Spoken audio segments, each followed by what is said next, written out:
Occasion ఏదైనా location ఎక్కడైనా తెలుగువారి వేడుక అంటే ఆలివ్ మిఠాయి ఉండాల్సిందే. మిఠాయి అంటే ఆలివ్.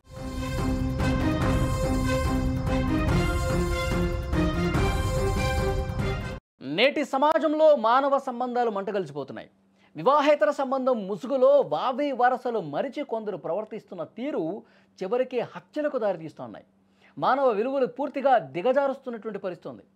భార్యతో అక్రమ సంబంధం పెట్టుకున్న అల్లుణ్ణి తమ్ముడితో కలిసి భర్త హత్య చేసిన ఘటన సిద్దిపేట జిల్లా కుకునూరుపల్లి మండల కేంద్రంలో చోటు చేసుకుంది.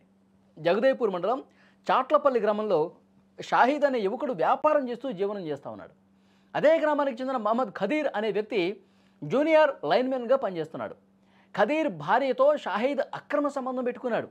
ఈ విషయం ఖదీర్కు తెలియడంతో పలుమార్లు షాహీద్ను హెచ్చరించాడు కూడా.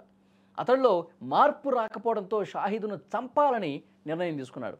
ఈ నెల 22న షాహీద్ ద్విచక్ర వాహనంపై వెళ్తుండగా చిన్నకిష్టాపూర్ సమీపంలో ఖదీర్ను కారుతో ఢీకొట్టాడు. అతడిపై నుంచి పలుమార్లు కారుని పోనిచ్చాడు. అతడు చనిపోయాడు అని నిర్ధారించుకున్న తర్వాత అక్కడి నుంచి వెళ్ళిపోయాడు. షాహీద్ తీవ్ర గాయాలతో రోడ్డుపై కనిపించడంతో స్థానికులు అతను ఆసుపత్రికి తీసుకెళ్లారు. షాహీద్ మృతి చెందినట్లు డాక్టర్లు కూడా నిర్ధారించారు. అనంతరం ఖదీర్ తమ్ముడు షబ్బీర్ తానే షాహీద్ను హత్య చేశానని పోలీసుల ఎదుట లొంగిపోయాడు. పోలీసులు తనదైన శైలిలో ప్రశ్నించడంతో నిజాలు బయటకొచ్చాయి. ఇద్దరు సోదరులను అరెస్టు చేసి రిమాండ్కు పంపించిన పరిస్థితి.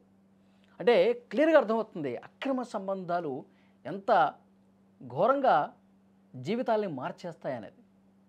నిజంగా ఒక్క కుటుంబంలో ఉన్నటువంటి వ్యక్తులు ఇంత దుర్మార్గంగా ప్రవర్తిస్తే అంతిమంగా చావే కనిపిస్తుంది అనటానికి ఇదొక నిదర్శనం. మనం చూస్తూ ఉన్నాం, రోజు ఎక్కడో చోట ఇలాంటి ఘటనలు కనిపిస్తూనే ఉన్నాయి.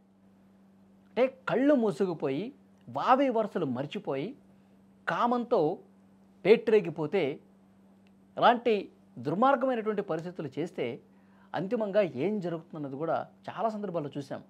కొన్నిసార్లు ప్రియుడు మోదులో పడి భర్తను చంపేసినటువంటి పరిస్థితులు ఉన్నాయి.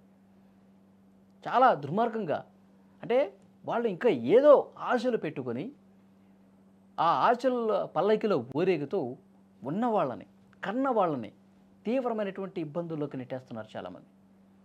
కామంతో కళ్ళు మూసుకుపోయి ఏం చేస్తున్నామో కూడా తెలియకుండా చాలా దుర్మార్గాలు చేస్తూ ఉన్నారు.